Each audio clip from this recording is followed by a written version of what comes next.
Alejandro Magno nació en Pella, la capital del Reino de Macedonia, en julio del 356 a.s.p. Su padre fue el rey Filipo II de Macedonia, un formidable líder militar y diplomático que había transformado Macedonia en una potencia regional. Su madre fue la reina Olimpia, hija del rey de Epiro, conocida por su devota naturaleza religiosa y su fuerte voluntad. Las leyendas afirman que en la noche de su concepción, Olimpia soñó que un rayo caía sobre su vientre, encendiendo un gran fuego. Otra leyenda cuenta que Filipo vio una gran serpiente acostada junto a su esposa dormida, lo que los oráculos interpretaron como una señal de divinidad, tonto. Estos mitos cultivaron la creencia de que Alejandro Magno no era meramente mortal, sino hijo del mismo Zeus. El día del nacimiento de Alejandro, el templo de Artemisa en Éfeso, una de las 7 maravillas del mundo, se quemó hasta los cimientos. Egesias de Magnesia comentó más tarde que el templo se quemó porque Artemisa estaba fuera asistiendo al nacimiento de Alejandro. De niño, Alejandro fue criado por su nodriza, Lanis, hermana de su futuro general Clito el Negro.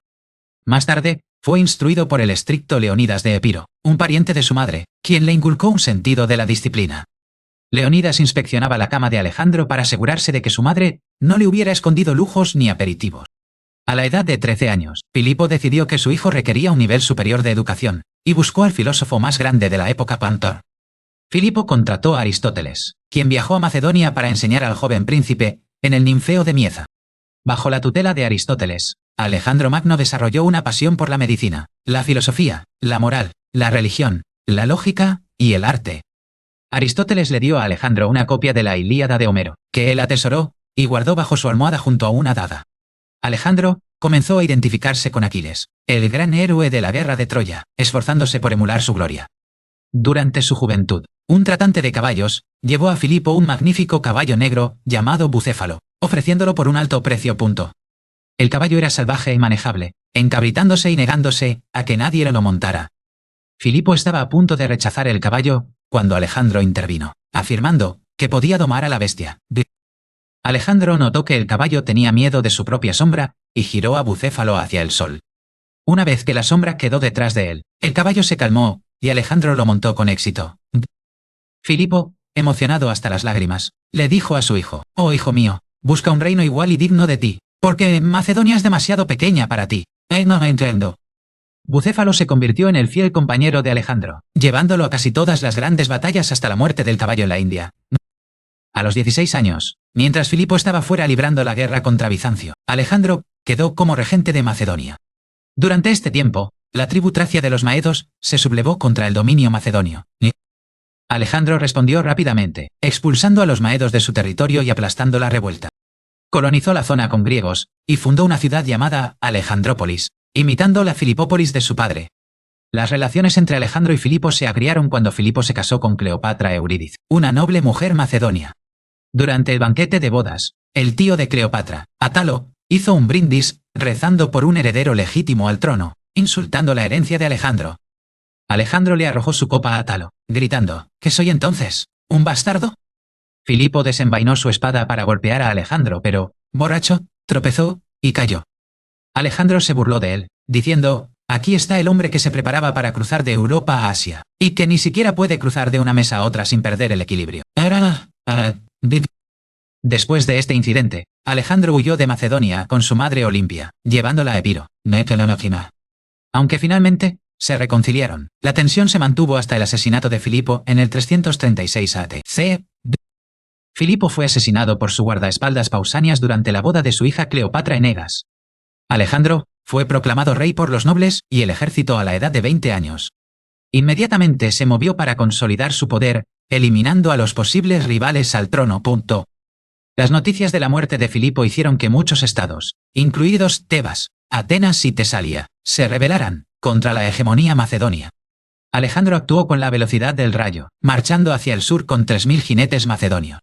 Llegó a Tesalia tan rápido que los tesalios se rindieron sin luchar y se unieron a sus fuerzas. Luego se trasladó a Corinto, donde los griegos lo reconocieron como el líder de la expedición contra Persia. Mientras estaba en Corinto, Alejandro se encontró famosamente con el filósofo cínico Diógenes, quien se relajaba en un gran jarrón. Cuando Alejandro le preguntó si podía hacer algo por él, Diógenes respondió: «Sí, apártate de mi sol, es el Noelin». Alejandro quedó impresionado y declaró: si no fuera Alejandro, querría ser Diógenes. Antes de cruzar a Asia, Alejandro tuvo que asegurar sus fronteras del norte contra las tribus tracias e ilirias. Marchó hasta el río Danubio, derrotando a los tribalios en una brillante demostración táctica. Mientras estaba en el norte, se corrió el rumor en Grecia de que Alejandro había muerto en batalla. Tebas y Atenas se levantaron una vez más en rebelión contra el dominio macedonio. Alejandro marchó con su ejército 240 millas en 2 semanas para aparecer ante las puertas de Tebas. Cuando Tebas se negó a rendirse, Alejandro ordenó un asalto que resultó en la destrucción total de la ciudad. 6.000 tebanos fueron asesinados y 30.000 fueron vendidos como esclavos, enviando un mensaje aterrador al resto de Grecia. Atenas inmediatamente pidió la paz, y Alejandro perdonó a la ciudad, necesitando su armada para su campaña persa. Con Grecia pacificada, Alejandro nombró a Antípatro como regente, y se preparó para cruzar el Helesponto. En el 334 Alejandro cruzó el Helesponto hacia Asia, con aproximadamente 48.000 soldados. Mientras se acercaba a la costa asiática, arrojó una lanza al suelo, reclamando Asia como un regalo de los dioses. Fue el primero en saltar a tierra, completamente armado, marcando el comienzo de su invasión del imperio persa. Su primer encuentro importante con los persas fue en la batalla del río Gránico. Los sátrapas persas habían reunido sus fuerzas en la empinada orilla opuesta, esperando detener el avance macedonio. Contra el consejo de sus generales de esperar el amanecer, Alejandro ordenó un ataque inmediato a través del río. Alejandro cargó en lo más denso de la lucha, conspicuo con su armadura y su casco con penacho blanco. Fue atacado por Espitridates y Roesaces, 2 nobles persas, y estuvo a punto de morir. Espitridates levantó su hacha para partir el casco de Alejandro, pero Clito el Negro le cortó el brazo al persa justo a tiempo. Los macedonios obtuvieron una victoria decisiva, abriendo el resto de Asia Menor a Alejandro. Visitó la antigua ciudad de Troya para rendir homenaje a su héroe Aquiles, y corrió desnudo alrededor de su tumba. Alejandro luego se movió hacia el sur a lo largo de la costa, liberando ciudades griegas del dominio persa. En la ciudad de Gordión, se encontró con el legendario nudo gordiano, un intrincado nudo de corteza de cornejo. La profecía decía que quien desatara el nudo, se convertiría en el gobernante de toda Asia. Incapaz de encontrar los extremos para desatarlo, Alejandro desenvainó su espada y cortó el nudo por la mitad. Declaró: está deshecho, interpretando la profecía en el sentido de que Asia sería conquistada por la espada. En el 333 Alejandro se enfrentó por primera vez al rey Darío III de Persia en la batalla de Iso. Darío había posicionado su masivo ejército en una estrecha llanura costera, anulando su ventaja numérica. Alejandro lideró una carga directa de caballería contra el propio Darío, con el objetivo de decapitar el liderazgo persa. Aterrorizado por la ferocidad del asalto macedonio, Darío giró su carro y huyó del campo de batalla.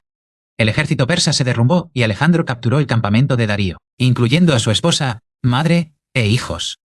Alejandro trató a la familia real con gran respeto y caballerosidad, prometiendo mantener su estatus. Cuando la reina madre confundió a Hefestión con Alejandro, Alejandro dijo famosamente: «Él también es Alejandro». En lugar de perseguir a Darío inmediatamente, Alejandro decidió asegurar las ciudades costeras de Fenicia para neutralizar la flota persa. La mayoría de las ciudades se rindieron, pero la ciudad insular de Tiro se negó a someterse. Alejandro inició el asedio de Tiro en el 332 a.C. decidido a tomar la inexpugnable ciudad de Tontabaparzo. Como no tenía flota, ordenó la construcción de una enorme calzada o malecón para llegar a la isla. Los tirios atacaron a los trabajadores con brulotes y buzos, destruyendo el primer malecón. Sin inmutarse, Alejandro ordenó construir un malecón más grande y ancho, y reunió una flota de sus aliados. Después de 7 meses de asedio, los macedonios abrieron una brecha en las murallas y asaltaron la ciudad. La matanza fue grande, y los que no murieron fueron vendidos como esclavos, con 2.000 crucificados en la playa. Después de Tiro, Alejandro marchó a Egipto, donde fue recibido como un liberador de la opresión persa. Crento. Fundó la ciudad de Alejandría en la costa mediterránea, trazando él mismo el plano de las calles con grano. Luego emprendió un peligroso viaje a través del desierto hasta el oasis de Siwa, para consultar al oráculo de Amón. Se dice que los cuervos lo guiaron cuando el grupo se perdió en una tormenta de arena. El sumo sacerdote de Amón los saludó como hijo de Dios, confirmando su estatus divino a sus propios ojos. Alejandro nunca reveló exactamente lo que le dijo el oráculo, pero le escribió a su madre, que había recibido la respuesta que su alma deseaba. En el 331 a.C., Alejandro partió de Egipto para enfrentarse a Darío una vez más, marchando hacia Mesopotamia. Darío había reunido un ejército masivo, incluso más grande que Eniso, en las llanuras de Gaugamela.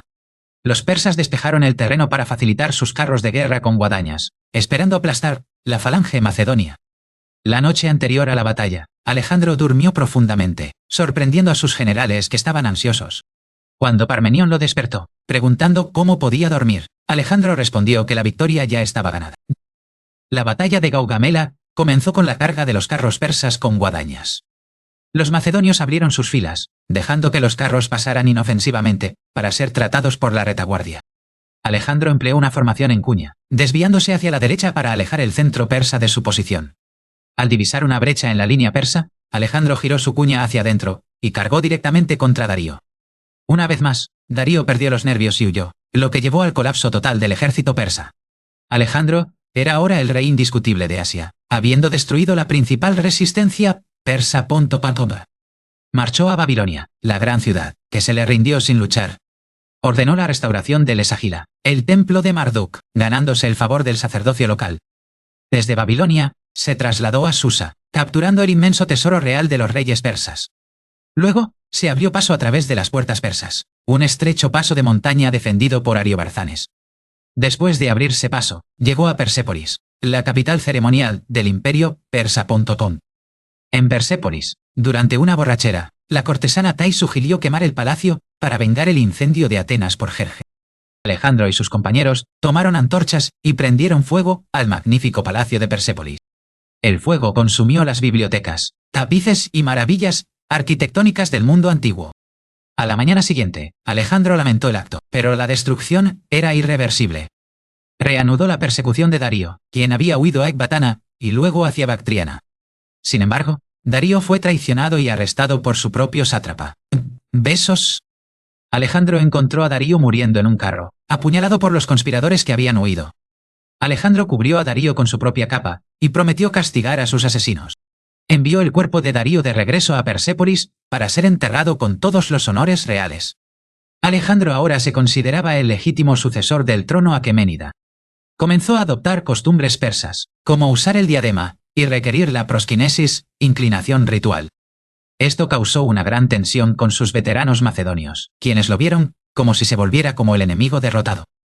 Persiguió a Besos por Asia Central, cruzando las montañas del Hindu Kush. Besos fue finalmente capturado, mutilado y ejecutado por su regicidio. Durante las campañas en Sogdiana, Alejandro capturó la roca Sogdiana, una fortaleza considerada inexpugnable.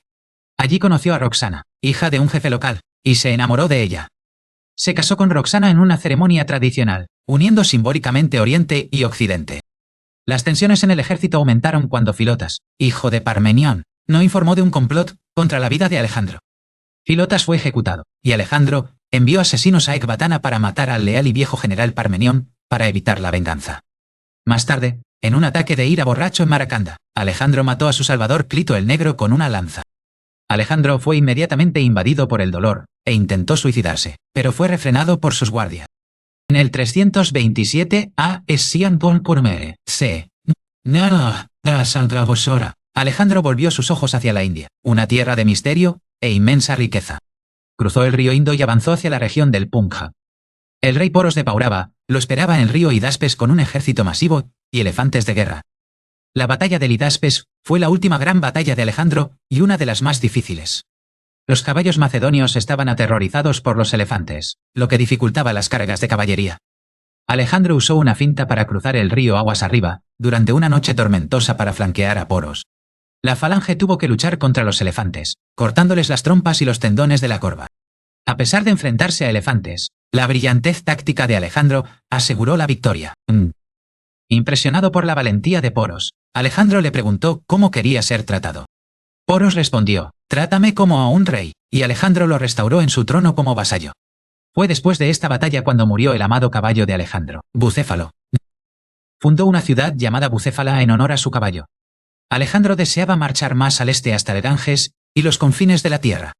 Sin embargo, sus tropas, agotadas por años de campaña y aterrorizadas por más elefantes, se amotinaron en el río Éfasis.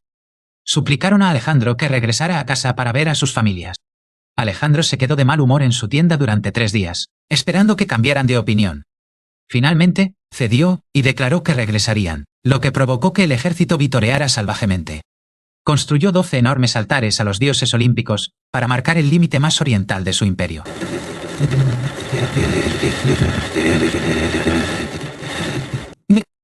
El viaje de regreso no fue fácil. Se abrieron paso por el río Indo hasta el océano. Durante el asedio de una ciudad maliana, Alejandro saltó imprudentemente a Ciudadela solo. Fue alcanzado por una flecha en el pulmón y estuvo a punto de morir antes de que sus guardaespaldas lo rescataran. Los rumores de su muerte se extendieron de nuevo, causando pánico, hasta que fue mostrado a las tropas en una camilla. Al llegar al Océano Índico, dividió sus fuerzas. Nearco fue enviado a liderar la flota a lo largo de la costa, mientras Alejandro dirigía el ejército a través del desierto de Gedrosia. La marcha, a través del desierto de Gedrosia, fue un desastre, con calor abrasador y falta de agua. Miles murieron de sed y agotamiento, más de los que se habían perdido en todas sus batallas combinadas. En una famosa anécdota, un soldado le llevó un casco con un poco de agua a Alejandro. Alejandro vertió el agua en la arena, negándose a beber cuando sus hombres no podían. Los supervivientes finalmente llegaron a Carmania, donde se reagruparon y celebraron. Al regresar a Susa, Alejandro organizó una boda masiva para unir a persas y macedonios. Él mismo se casó con Estatira, hija de Darío, y con Parisátide, hija de Artajerjes III. Liquidó la deuda de cada soldado de su ejército, un acto de inmensa generosidad. Sin embargo, sus intentos de integrar a los soldados persas en el ejército provocaron el motín de Opis. Alejandro se dirigió a ellos, recordándoles lo lejos que los había traído de ser pastores en Macedonia. Los soldados se avergonzaron y se reconciliaron con su rey en una emotiva escena. La tragedia golpeó en Ecbatana cuando Hefestión, el compañero más cercano y probable amante de Alejandro, murió de enfermedad. El dolor de Alejandro fue incontrolable, crucificó al médico y ordenó una pira masiva. Regresó a Babilonia en el 323 a.C., planeando nuevas campañas en Arabia y posiblemente Cartago. Comenzaron a aparecer presagios que predecían su muerte, incluyendo un extraño sentado en su trono. Después de un banquete prolongado y mucho beber, Alejandro cayó enfermo con fiebre. Su condición se deterioró rápidamente durante las siguientes 2 semanas. Sus soldados, al enterarse de que se estaba muriendo, exigieron verlo. El 10 u 11 de junio del 323 a.C., Alejandro Magno murió a la edad de 32 años. Cuando se le preguntó en su lecho de muerte a quién dejaba su imperio, se dice que susurró, al más fuerte, ¡Ana! Su muerte desencadenó una serie de guerras entre sus generales, conocidos como los Diádocos. Su imperio finalmente se fracturó en 3 reinos principales, el Ptolemaico, el Seleucida y el Antigónida. El cuerpo de Alejandro fue secuestrado por Ptolomeo y llevado a Egipto, descansando finalmente en Alejandría. Su tumba se convirtió en un lugar de peregrinación durante siglos, visitada por César y Augusto. Alejandro es ampliamente considerado uno de los mayores comandantes militares de la historia. Nunca perdió una batalla, a pesar de ser frecuentemente superado en número. Sus conquistas extendieron la cultura, el idioma y el arte griegos por todo el mundo conocido, iniciando el período helenístico. Se fundaron ciudades llamadas Alejandría tan al este como Afganistán y Pakistán. La fusión de las culturas griega y oriental creó una nueva civilización cosmopolita. La imagen de Alejandro apareció en monedas durante siglos, simbolizando la autoridad real. Su vida se convirtió en el tema del romance de Alejandro, una colección de leyendas y mitos. Es representado en el Corán como Dul Qarnayn, el de los 2 cuernos. Napoleón Bonaparte citó a Alejandro como uno de los más grandes capitanes de la historia. El uso de la falange y la caballería pesada por parte de Alejandro revolucionó la guerra. Poseía un estilo de liderazgo carismático, liderando desde el frente y compartiendo los peligros de sus hombres. Sin embargo, su temperamento y paranoia en sus últimos años empañan su legado. Mató a sus amigos y adoptó los modales de los déspotas que había derrocado. A pesar de su corta vida, su impacto en el mundo fue profundo y duradero. Abrió rutas comerciales entre Oriente y Occidente, que más tarde se convertirían en la ruta de la seda. La ciencia, la astronomía y las matemáticas griegas se enriquecieron con el contacto con Babilonia y la India. La Biblioteca de Alejandría se convirtió en el depositario del conocimiento antiguo. La visión de Alejandro de un Estado mundial unificado estaba siglos adelantada a su tiempo. Sigue siendo un símbolo de ambición, juventud y el potencial ilimitado del espíritu humano. Su historia sirve como un recordatorio de la naturaleza efímera del poder y la gloria. Desde Pella hasta Babilonia, Alejandro recorrió un camino que cambió la historia para siempre. Fue el rey de Macedonia, faraón de Egipto, rey de Asia y señor de Asia. Incluso en la muerte, proyectó una larga sombra sobre el imperio romano que lo siguió. Pompeyo el Grande emuló deliberadamente el peinado y el título de Alejandro. Trajano lloró cuando llegó al Golfo Pérsico, dándose cuenta de que era demasiado viejo para repetir los logros de Alejandro. La vida de Alejandro es un testimonio de lo que un solo individuo puede lograr con impulso y genio. Murió invicto en batalla, un récord igualado por pocos en la historia. Su lugar de descanso final sigue siendo uno de los grandes misterios sin resolver de la arqueología. Sea héroe o tirano, Alejandro Magno es innegable. Su nombre, Alejandro, que significa defensor de los hombres, sigue siendo popular hoy en día. El nudo gordiano que cortó es una metáfora que todavía se usa para resolver problemas intratables. Su establecimiento del griego koiné como lengua franca permitió la posterior difusión del cristianismo. El legado cultural de Alejandro está entretejido en el tejido de la civilización occidental y oriental. Empujó los límites del mundo conocido y expandió los horizontes de la mente griega. Su fascinación por otras culturas condujo a un breve período de síntesis. Fue el alumno de Aristóteles, pero a menudo ignoró los consejos xenófobos de su maestro. Aristóteles le aconsejó que tratara a los griegos como amigos y a los bárbaros como plantas o animales. Alejandro rechazó esto, creyendo que la virtud podía encontrarse en todos los pueblos. Este cosmopolitismo fue quizás su idea más revolucionaria. Sin embargo, el derramamiento de sangre necesario para lograrlo fue inmenso. Lo recordamos no solo por las batallas, sino por la magnitud de su ambición. Quería conquistar el mundo, y casi lo logró. El mundo del 323 A.C. era radicalmente diferente del mundo del 336 A.C. Acabó con el imperio aqueménida, que había gobernado durante 2 siglos. Puso fin a la era de la ciudad-estado griega independiente. En su lugar, creó el concepto de monarquía territorial. Sus sucesores, los diádocos, gobernarían como reyes, no como funcionarios electos. La era helenística fue un resultado directo de su vida y muerte. Incluso hoy, las academias militares estudian sus tácticas en Gaugamela y Hidaspes. Su logística a cruzar desiertos y montañas son maravillas de planificación. Logró mantener un ejército multiétnico unido durante más de una década. Su personalidad era magnética, inspirando una devoción fanática. Sin embargo, también fue capaz de una gran crueldad, como se vio en Tiro y Tebas. Fue un hombre de contradicciones, un rey filósofo y un conquistador despiadado. Fue un visionario que vio más allá del horizonte. Fue Alejandro Magno, y nunca ha habido otro como él.